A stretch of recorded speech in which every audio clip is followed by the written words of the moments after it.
Halo, kita bertemu kembali dan di sini saya akan menyampaikan beberapa hal tentang program sekolah yang terbaru. Saat ini kita sedang ada program konseling khusus dan telah hadir di samping saya Miss Tiara nanti yang akan bergabung dengan kita dalam program konseling ini. Silakan Miss Tiara boleh memperkenalkan diri dulu.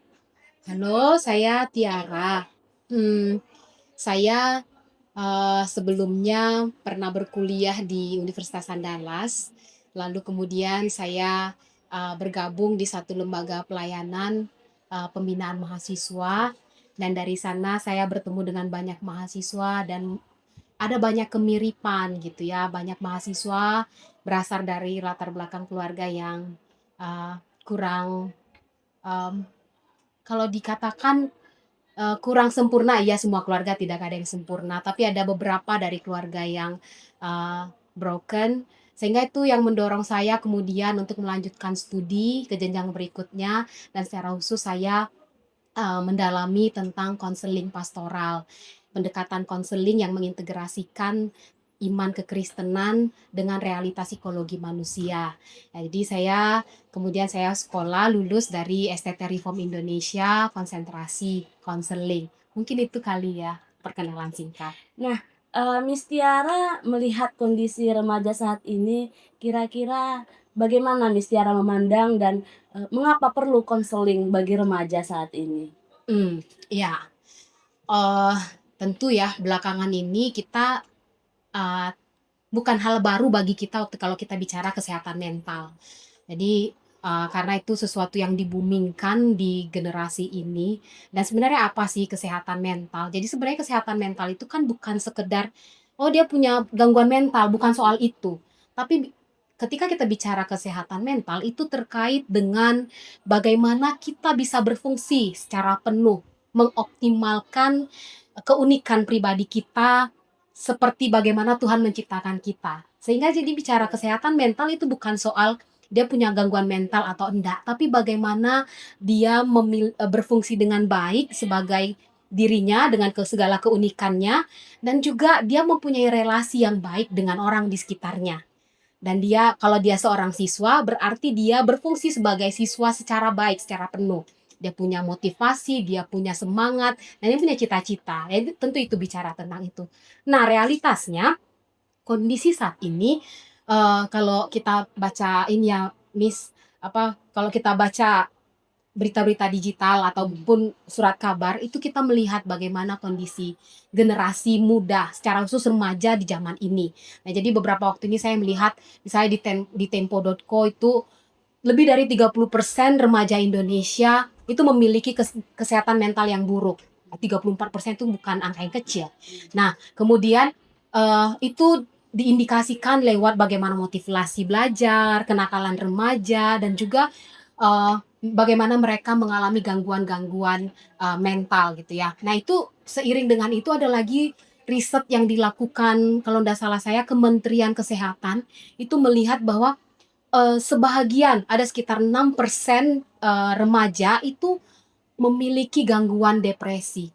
Dan ada banyak penelitian lain yang menunjukkan kondisi generasi muda, khususnya remaja Indonesia saat ini. Sehingga memang kesehatan mental ini menjadi sebuah concern kita, apalagi kita sebagai sekolah. Sehingga kan memang apa yang bisa menolong siswa memiliki kesehatan mental yang baik, salah satunya adalah dengan memiliki support system. Dan sekolah dalam hal ini bisa hadir sebagai support system yang memberikan lingkungan yang aman bagi siswa tersebut. Baik itu yang diberikan oleh guru, uh, teman-teman di lingkungannya, maupun konselor yang ada di sekolah. Nah, Dalam hal kira-kira ini begitu. konseling lah ya, Miss ya? Iya, betul. Jadi ada, kenapa konseling dibutuhkan? Nah, itu pertanyaannya ya. Ya, karena memang konseling itu kan memberikan ruang yang aman, ruang yang kondusif bagi siswa untuk bisa membuka dirinya, menceritakan apapun yang dia rasakan, menceritakan permasalahan yang dihadapi tanpa takut dihakimi. Tapi nggak hanya itu sebenarnya. Proses konseling itu gunanya bukan soal supaya lepas dari masalah Anda itu. Sebenarnya proses konseling itu adalah proses untuk si seseorang yang datang, kita sebutlah itu klien atau konseling, itu boleh menemukan dirinya, mengenal pola pikirnya, pola perilakunya, kerja emosinya di tengah-tengah berbagai problem yang dihadapi. Itulah gunanya konseling itu sebenarnya, Miss. Nah, artinya sekolah sangat peduli terhadap kesehatan mental anak-anak yang sedang dididik di sekolah ini. Tapi Miss Tiara, saat ini banyak dari anak-anak yang saya tanyakan, apakah kamu mau konseling? Takut Miss, nanti dia nggak bermasalah. Begitu juga dengan orang tua, kekhawatiran orang tua ketika saya ataupun beberapa guru menyampaikan, Bu, besok akan ada jadwal konseling. Mereka khawatir, anak saya kenapa? Ya, Anak oke. saya kenapa? Begitu. Nah, mungkin Miss Tiara bisa sampaikan bahwa setiap anak yang dikonseling belum tidak maksudnya bisa dikatakan itu bukan orang yang sangat bermasalah Oke, ya iya, gitu. iya. Tapi kan bisa membantu mengarahkan Hmm. begitu. Mungkin Miss Tiara boleh sampaikan supaya orang tua tidak cemas, tidak takut begitu juga dengan siswa ketika mereka dijadwalkan untuk konseling begitu. Iya, stigmanya memang begitu ya. Jadi seolah-olah anak yang dibawa ke ruang konseling itu anak-anak yang bermasalah saja gitu ya. Sebenarnya enggak, tapi memang pasti anak yang memiliki masalah itu akan dibawa ke ruang konseling karena memang di situlah akan ditolong banyak hal. Tapi enggak untuk itu juga ruang konseling itu. Jadi ruang konseling itu sebenarnya ruang yang diberikan bagi semua orang yang butuh tempat untuk bicara, mencurahkan pikiran, perasaan. Nah, tujuannya itu selalu tujuan konseling adalah supaya kita kenal diri kita. Siapa kita? Oh, ternyata saya orang yang cenderung punya kepribadian begini. Bagaimana pola emosi kita? Oh, ternyata saya sulit ya meregulasi emosi saya. Nah, di ruang konseling itu klien konseling itu ditolong untuk bagaimana mengatasi dan meregulasi perasaan-perasaan negatif yang muncul supaya kehidupan kita ini lebih positif gitu ya. Supaya kita bisa memaksimalkan, mengoptimalkan diri kita gitu.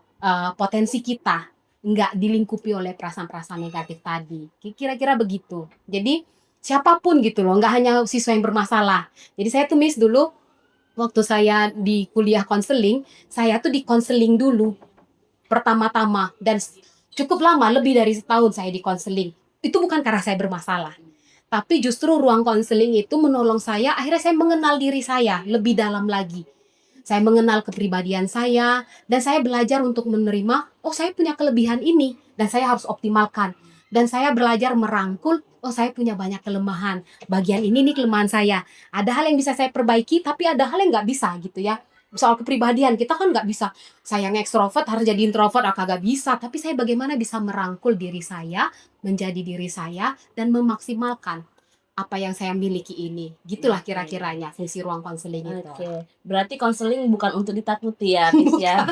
Bukan, bukan, bukan, bukan, bukan. Nah, begitulah, bagi anak-anak kami yang ingin konseling, jangan pernah takut.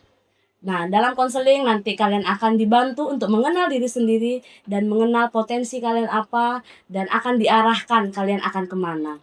Begitu. Mungkin Hmm. ada quotes yang bisa disampaikan Miss Tiara. Saya itu selalu menyukai kutipan dari John Calvin. Kita tahu ya, John Calvin adalah tokoh reformator. Dia mengatakan, tidak mungkin kita bisa mengenal Allah kalau kita tidak mengenal diri kita sendiri. Sehingga kita perlu mengenal diri kita supaya kita bisa mengenal Allah. Atau sebaliknya, nggak mungkin kita bisa mengenal siapa kita secara utuh kalau kita tidak terlebih dahulu mengenal siapa yang menciptakan kita. Sehingga memang ruang konseling itu hadir untuk menolong kita bisa mengenali diri kita secara utuh. Walaupun memang pengenalan utuh itu tidak mungkin terjadi sampai nanti kita bertemu Tuhan kedua kali. Tapi setidaknya ini menjadi tool, sarana yang Tuhan sediakan untuk kita boleh makin mengenal diri kita. Gitu. Oke, baik. Terima kasih Miss Tiara. Dan kami menantikan anak-anak ataupun orang tua yang ingin datang konseling terkait permasalahan ataupun pergumulan yang dialami oleh anak-anak kita saat ini di SMP dan SMA. Terima kasih.